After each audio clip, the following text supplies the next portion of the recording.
Point stakeout is a surveying process that transfers design elements, planar positions, and elevations from design drawings to the actual site, using specific measuring instruments and methods. It's the reverse process of measuring point coordinates. Before point stakeout, we need import the stakeout data or manually also need to calculate and transform parameters to establish a correspondence between GNSS system coordinates and project coordinates.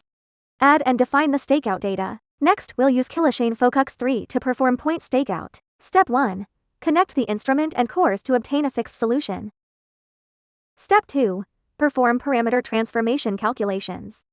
Step 3. Click Settings to set the prompt range. Step 4.